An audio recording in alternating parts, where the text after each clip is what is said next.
follow your gut. There is going to be people that mean well. And I call that white noise. And you have to stick to your gut and forge your path. It is so important. Stress is the inflammation that robs us of life, energy, and happiness. Our typical solutions for gut health and hormone balance have let a lot of us down.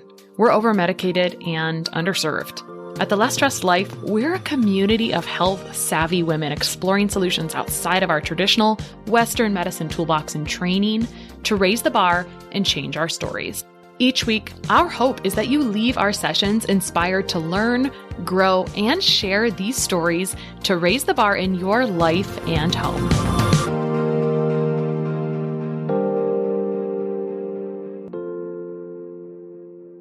All right, today we have Viki Zarkin, who was diagnosed with cancer in 2011, which feels like not that long ago for some people. And she's been living with stage 4 metastatic cancer for over 10 years. And is the only person in the world alive with this aggressive illness that we know of, right? And we can talk about that. So she was diagnosed in her 40s when her doctor first told her to go home and get her affairs in order. And at the time, she had 2 small children. She spent the next several years fighting for her life, advocating for herself, navigating through the healthcare world, and following her guts. Today, Viki's a beacon of hope for others. She's a motivational speaker and coach on a national level and a successful author. And I was just talking to her offline. We don't always get a happy story with cancer. And Viki's kind of premise, I think, is spreading a lot of hope. And today we're going to get that inside view of living with cancer and that beautiful message that you don't have to settle and all of those things. So welcome to the show, Viki. Thank you. Thank you for having me. Hello, everybody. Yeah. So I was reading your website today in preparation, kind of pulling some questions together. And you're right. How you were diagnosed with cancer, there was a little bit of drama in the office that day. Will you tell us about like that fateful day in 2011 and how that started, please? Yeah, we knew I had cancer right off the bat. And so they walked me off to Johns Hopkins, which is just to give you an idea, about a 2-hour drive for me up and back. And they started testing me and testing me and testing me. So after 2 months of tests now, mind you, and exhaustion going back and forth, they put me into this little operatory and say, okay, now we've got the best oncologist in all of Johns Hopkins. He's gone over all your tests and we are going to be able to tell you what we can do for you today. So, we're like, finally. So it's my mother and my husband to my left. And the room was small.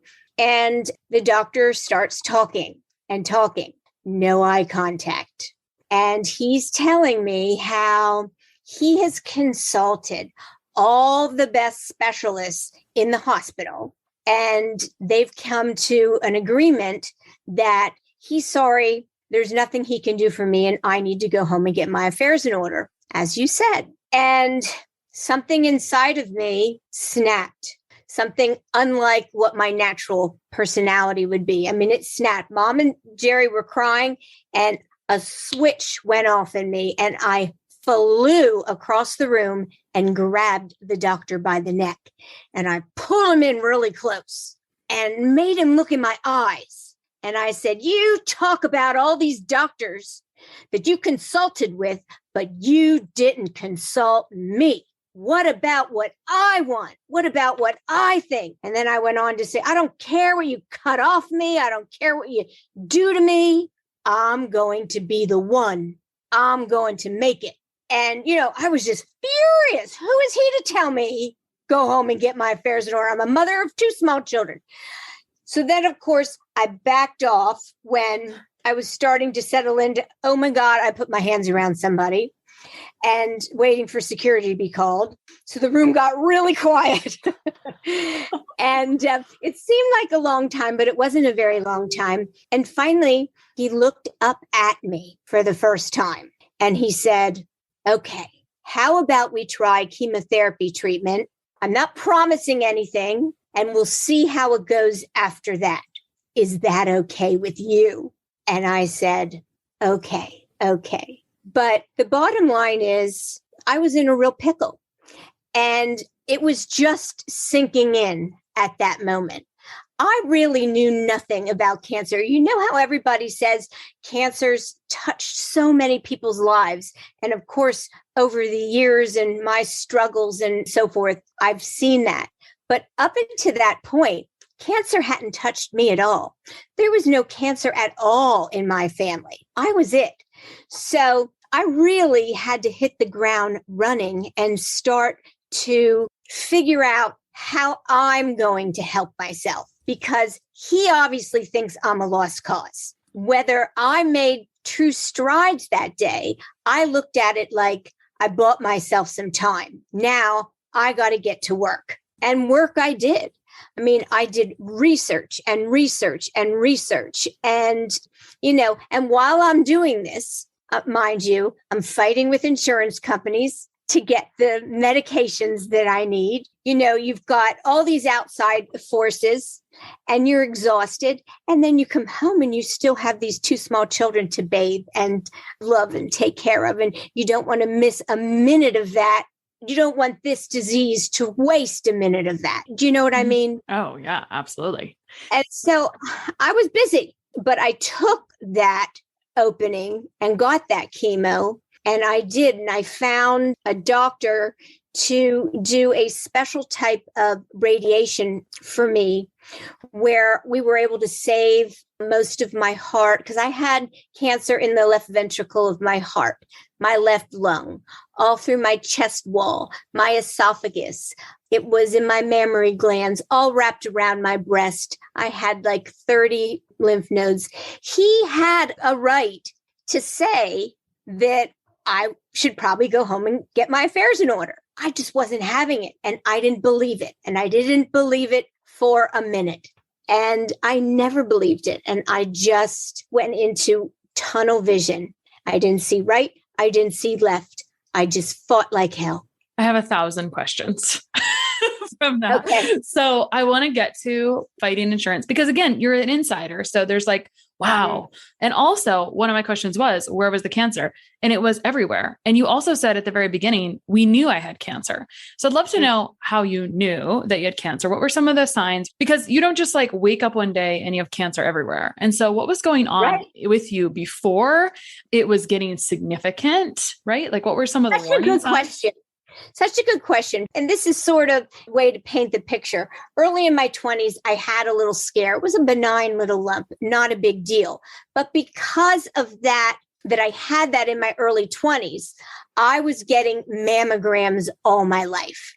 So I wasn't somebody that wasn't on top of these things. So literally, I had a mammogram, and I was a little on the late side, but I had a mammogram a year and a half before.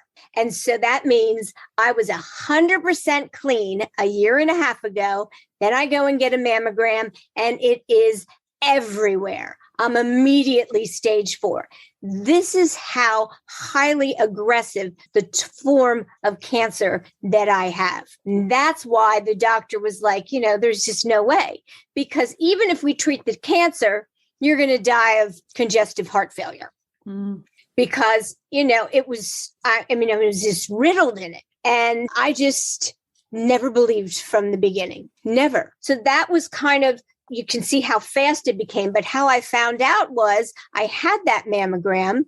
My doctor called me on the phone and said, you've got breast cancer. We just don't know how bad it is. I suggest you go to Johns Hopkins and get a biopsy. Because at that point, I hadn't even had a biopsy, but they already knew it was cancer. So he just said right out on the phone, you got this, girl. Well, how did you feel? And also about that, do you have thoughts? I'm sure you've had a lot of time to think about this. Do you have thoughts about having a clear mammogram and 18 months later it being everywhere? And maybe it's just an opinion or a hypothesis, or maybe it doesn't matter, but it's dramatic, right? So, we all like to think like, I know that's a little past focus, which is probably not where you live at all, but like, do you ever think how did that happen? Because if something happens, we don't want it to happen again, right? Right, because I have children and so forth. Of course, we've gone down a couple avenues, but they're all guesswork. I mean, because it's not in my family. So we can't really be sure. I don't have the BRCA gene. I've been tested for everything. My mother was tested. We both went through tests. I've been in study after study. I'm in so many medical journals at Johns Hopkins, you can't believe. And I couldn't say for sure. Okay. So how were you feeling before leading up to this? Were you feeling blah? Did you have any warning signs? Well, it's interesting because the reason why my mammogram was that half year late, because usually I was, pretty timely every year on the dot, was because I was having horrible headaches. And so for the 8 months prior to my being diagnosed with this, we were trying to get to the bottom of these debilitating headaches. And what we found was that I was diagnosed with something called giant cell arteritis or temporal arteritis. That's usually something that you find in 80-year-olds, not a 40-year-old. So that's why it took them so long to diagnose this, because they're like, there's no way this girl has this. But what it is it's the pressure on the artery right here on the left side. And if it were to burst, I would stroke and die. So it was a serious condition. So once we started putting me on millions and millions of steroids and all these other horrible medicines, I thought, you know what, let me get caught up on the other stuff, because if I've got this going on, who knows what else? So I, to this day, feel that the two were related. Doctors say no, but there is no one like me. Right. So doctors can't say no to me because they have no comparisons. So I just journal. And most of the time I figure out how to help myself and then share my findings with the doctors so that we can treat whatever symptom I have, because I'm still on chemo. I'm on a maintenance chemo. So when I was through with all my hard chemo and all my hard radiation, and I was still alive, they put me on a maintenance chemo. And I've been on that maintenance chemo for 10 years. And that does its own damage. Yeah, for sure. You said multiple things. I was just going to point out that, they thought you had this, there's no way this girl has this because 80-year-olds have it and she's 40. I just hear that and see that same scenario so much now. This is an older person thing. So anyway, that is what it is. But we just don't want to dismiss things regardless. No, you're 100% right. I mean, you don't leave a stone unturned. Don't, look at the diagnosis and forget what the analysis is. You have to look at the person. I started a foundation to help with things like this called, get this, Lunge for Healthcare. Oh yeah, I saw that. We'll have to talk about that. But my foundation is specifically set up so that doctors listen more, diagnose second, and that we can help women tap into their own health so that stuff like this and what you're talking about will happen less and less. And the more wonderful people like you invite people like me onto your show to speak about it, hopefully less and less of this will occur and we can educate doctors. Yeah, there's always opportunity. So another thing you said that I wanted to point out was your own awareness through journaling. And I would say, because it's really impossible for people to get a full landscape of what's going on with you in 15, 20 minutes, half hour. And so when you're able to do your own journaling, find connections, and then put that into bullet points and present that, you just shortcutted an insane amount of time.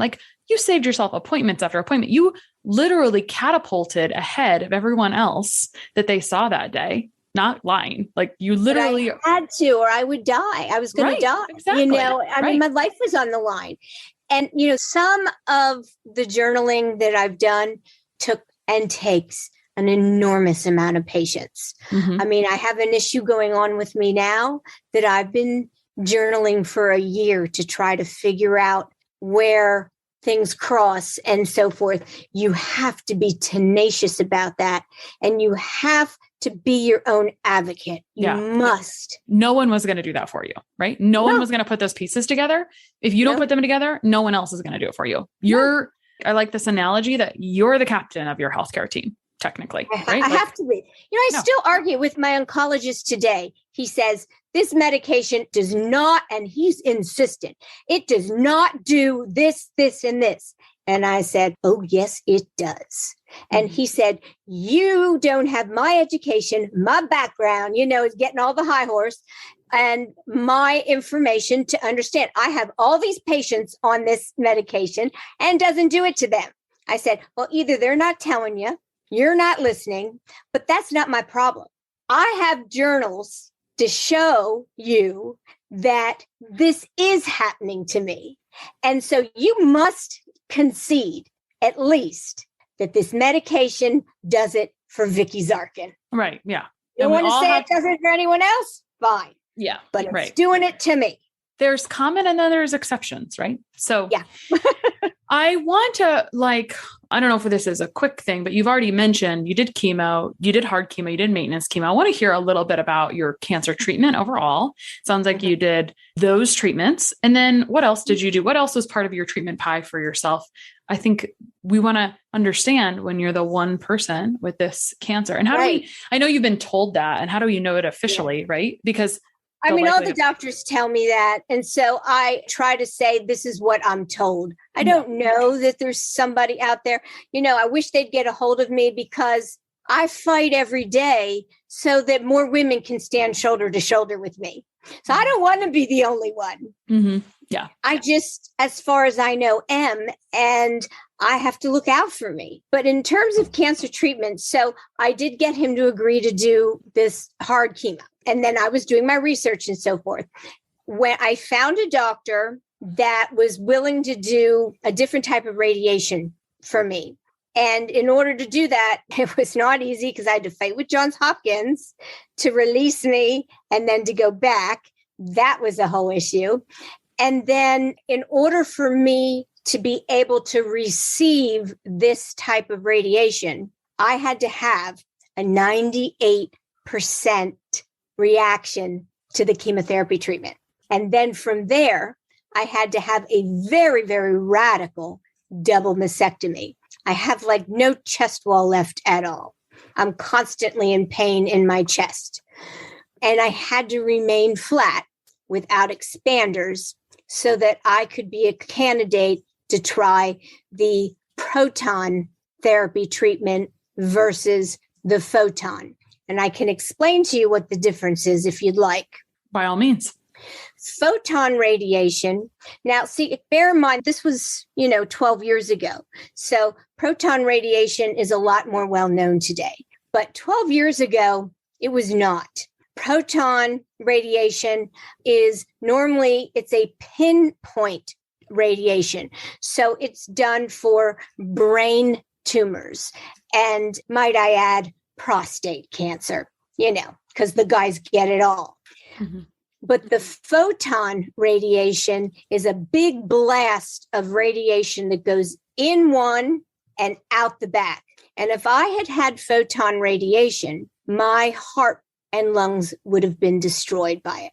Mm-hmm. And whether I would survive the cancer or not, there was no way I'd survive that. That's why I said I would have congestive heart failure. So by getting the proton radiation, which I don't know if anyone's done it like me ever since then, because you have to map such a large area. And again, it's a pinpoint radiation, but it's not experimental. It's been around for quite some time. I'm just using it a little differently. But, I had to fight with the insurance companies a really, really long time saying it was experimental, and it's really not. It just wasn't used in the way we were using it. Mm-hmm. But, brain cancer, breast cancer, come on, we all want to live. Let's use all the tools at our disposal. Mm-hmm. I mean, why not? I had a doctor willing to try, and it was hard. I was the only adult patient there. It was all children with brain tumors. You have to be lifted so high in the air and on such a small table for the procedure that they all had to be put to sleep. And I was the only adult that, didn't have, was able to stay still on my own and so forth. So, I mean, the machine would shut down. I mean, I would call me, I'd get treatment at 2 a.m. I'd get treatment at 3 p.m. I would get it at 12 o'clock at night, 4 a.m. I mean, it was. You basically had to live there. Oh, I lived there for 4 months, but you couldn't plan your day. You just never knew when you were going to be treated because all those kids needed to go first because of having to put them to sleep and so forth. So, I just was willing to go whenever you told me to be there. I didn't care. I just want to live. Who cares? I was just so lucky to have such an amazing support system. I mean, like, who's going to get up at 4 a.m. one day and 3 o'clock in the afternoon the other and, drive you there and so forth. And, my doctor said, and this is something that's always stuck with me. He said, my patients that do the best are the ones that have somebody waiting for them in that waiting room. And I always had somebody waiting in the waiting room for me. I just needed to soak that one in for a moment. It was really nice because I don't want to switch from that to talking about insurance. I'm actually making a list here of, we'll talk about this before the end on what was vital to your overall success, but I do need to go back and talk about this insurance fighting thing. Tell me a little bit. Well, actually, I know what your background is because I think your husband may be a dentist. So then you would run the front office. So you had some knowledge about fighting with insurance companies, maybe. I had some knowledge, but let me tell you, dental insurance and medical insurance are two totally different beasts. Totally different beasts. So, I mean, my knowledge really wasn't as great as you might think. The two are run totally different. They're managed totally different. So it's very, very different. And so I had to learn a lot. And back then things were different, and I submitted for this and submitted, and I was denied 5 times. And it was like a week before I had to leave for Indiana for my treatment. And, the treatment they're saying is going to be about $500,000. And my parents, who hadn't spoken in 20 years, now are getting together and putting their houses up on the market for me. And I can't tell you how hard that is to know that you're the person that's bankrupting your whole family and everything that they worked for all their lives. And I just wouldn't give up. I was tired. I didn't feel good, but I didn't give up. And I just wouldn't accept no. And I came up with this really crazy idea, and it's in my book. I Am the One. And what I did was, there's always a woman behind every powerful man. I just think that all the time. And the woman runs the show. And so I just, out of desperation, got the name, found out, and that wasn't easy because in those days, they don't have to record their names like they do today, of the head of the medical department of the insurance company. And I sent flowers to his secretary, along with a letter saying, please, I ask you 5 minutes of your time. Please call me, please. And she called me, and I told her my story, and I explained why it wasn't experimental. And I got to share with her my whole story and what was going on and how many times I've been denied by the insurance company and that I was leaving and so forth. And a day later, it was covered. I got the letter. A day later, she went and talked to that medical director, and they covered it. That is such an amazing story. I don't think insurance companies would like it that I tell that story, but we all need some positive vibes. And also what you just illustrated is that there's humans behind that robot, Yes. Because you did put in the effort. I'm sure you lost years of your life on the waiting line on the phone. Just a guess.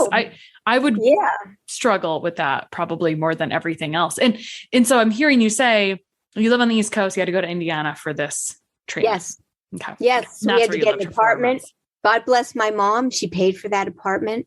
And it just turned out, the way the timing was, that it was summer. And so my father and husband drove out, met us out there with the kids. The kids stayed with us most of the time we were there. My husband came back and forth because of work.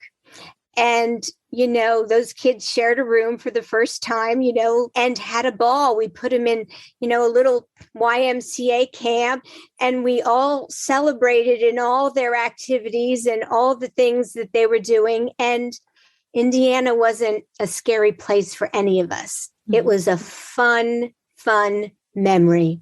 Mm-hmm. It just so happened I was sick. Yeah, you had a lot of joy during that time.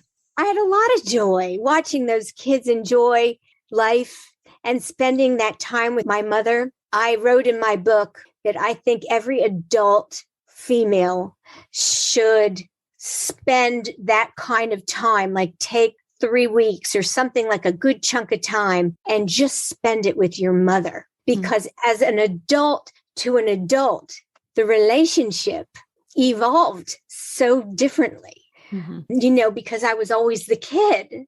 And here we were sharing a living space and everything for the first time, just the two of us. And it was amazing. Is your mom still alive? Thank God. My mother is still with me, and she still drives me to chemo. She is 82 years old, and she drives like Mario Andretti. She sounds, I feel that I hear where some of the persistence comes from a little bit, where it gets inspired. So anything else that we should understand about the healing journey retrospectively? I hear things. So when I'm compiling a list of things that were vital to your success, and I've got down support system and persistence. Yeah, support system's big. Laughter's big. Mm-hmm. I mean, I'll show you if you'd like, if it's not too. This is my book. Mm-hmm. I Am the One. And the small print is How a Lunge Across the Room Launched a Woman's Fight Against Cancer. And this book is not a sad book. I mean, you would not believe the antics my mother and I got up to. I mean, some of the funniest stories are in this book. And also the struggles.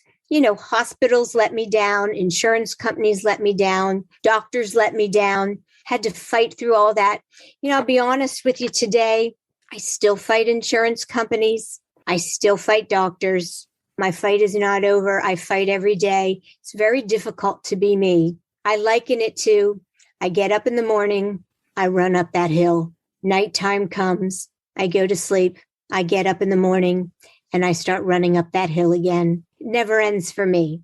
Well, I hear, I think if you get a diagnosis that's you staring down death in a way, that there's a certain amount of stress that comes from the diagnosis. There's, you already shared about some of the financial stress and navigating that. I mean, in the creative way you navigated that. And I think that you mentioned this in different capacity, but you were busy and in a different kind of way fighting for your life. And I'm just curious your thoughts on the pressure of stress. For me and my work clinically, I find that stress tends to keep us struggling or not progressing or not healing in the way we are. But laughter is the opposite of stress. It's like an antidote for it, to be honest. Yes. Yes. It seems simple, but it's so powerful. I'll never forget this when I was working once upon a time, many, many years ago, probably about the time you were going through chemotherapy at the beginning. I remember working in dialysis and a man telling me that his wife had survived cancer because of her attitude. And it never left me. And I feel that way about so many things now. So I'm just kind of curious about and I look at what you're doing now, and you're an ambitious woman, right? You've written a book, you're doing speaking, you still have cancer, you're on maintenance chemotherapy. Yep. Tell me about the cancer course. Yeah. I mean, tell me about the impact of stress overall and just how you have mitigated that so it's not a barrier for your success. Well, there's always stress. But, when you have the love of your family and wonderful kids to see grow and progress, and now they're flying, how can you miss those things? Everything hurts all day long. If I spent all day complaining about all the hurts and the stresses and the aggravations that I have, the day would be gone. And that's not living. I fought to live so that I could live. And binding into or getting too caught up in all of that negativity is not living. So you just sometimes need to let it go. Mm-hmm. Got it. On that note, you were talking about the importance of your family and your kids. And I read your website and I was wondering, I think this happens a lot when we're staring death in the face in some ways, but it sounds like you and God, you were bargaining with God. And that's kind of a reminder for you today. So tell me about your promise to God. Well, no, I didn't really bargain. And I never really had time to say, oh, why me or anything like that. But I mean, from the beginning that I was told, go home and get your affairs in order, I'm like, nobody is raising my kids but me. And that was that. That was like one of the first things that entered my mind. And that was it. And so I made a promise to God. If I can raise my children, I will help women. I want women to be standing side by side with me. I want to help them through their cancer journey so they don't have the stress. They might not have the strength that I have. So I want to alleviate those insurance stresses and alleviate some of the other stressors. So that's the kind of cancer course that I teach so that I can give them the tools so that they can put all that away and just concentrate on getting well. And, I got to raise those kids, and it was the best gift I have ever been given. And my youngest started college last fall, so she's finishing her freshman year. And so I knew that, it was their time to fly. And as they were going to fly, I was going to keep my promise to God, which is what I'm doing now with the book, with speaking, with trying so hard with my foundation. But it's, I'm one woman and I need all the help I can get. I really do. I need people to help me with the foundation. I need people to buy my book so that I can get better speaking, so I can speak to larger groups. I need people to hire me to speak so that I can get my message out there. I'm trying so hard, and I'll just keep trying every day. Yeah. You're mission driven. I am. Yeah. Okay. So we'll finish out this list and we'll see if there's anything else that needs to be added. Vital to your success, a support system, right? Someone in the waiting room, persistence, overcoming insurance denying you 5 times with creativity, overcoming challenges with creativity, joy and laughter. Is there anything else that you would add to your list of vital? Follow your gut. Follow your gut. Tap into it. Follow your gut. There is going to be people that mean well. And I call that white noise. And you have to stick to your gut and forge your path. It is so important because it is so easy to be kind to somebody. And as women, that's what we do. We're kind. We don't want to hurt people's feelings. So we'll say, okay, I'll try this. No, you can't do that. It's life or death. You have to follow your gut. You can't listen to anything that doesn't feel right to you. I love it. Viki, we could talk about this longer, but you have some options for that. Where can people find you online? Well, I have a website called IamTheOne.com. Really easy to find. You can buy my book there. I also have a crazy little exercise video that just lifts up spirits and so forth. I offer that. And I offer a course that you can purchase on my site called There's More to Cancer Than the Diagnosis. And of course, my foundation, Lunch for Healthcare. I'm willing to take any help. I've got a board of directors in place. I do have a button on there if you want to pay to, help me pursue some of the goals that we're trying to do with Lunch for Healthcare. That would be helpful too. What is Lunch for Healthcare? I mean, I read about it, but just give us the 30-second version if you want. Well, I break it into 2 parts so that it expands. The 2 parts are having women follow their own instincts when it comes to their healthcare, and having doctors listen first, diagnose second. By expanding those 2 things, just those two, we can save so many dollars in preventative medicine. It is Lunge for Healthcare's goal to take that to Congress and to the insurance companies and say, okay, we've saved you millions of dollars. Now give us back our mammograms, give us back our pap smears. It's not costing you anything. So that is the goal of Lunge for Healthcare. Well, Viki from IamTheOne.com, thank you so much for coming on today. Thank you for having me. Sharing and reviewing this podcast is the best way to help us succeed with our mission to help integrate the best of East and West and empower you to raise the bar on your health story. Just go to reviewthispodcast.com/less stressed life. That's reviewthispodcast.com/less stressed life. And you'll be taken directly to a page where you can insert your review and hit post.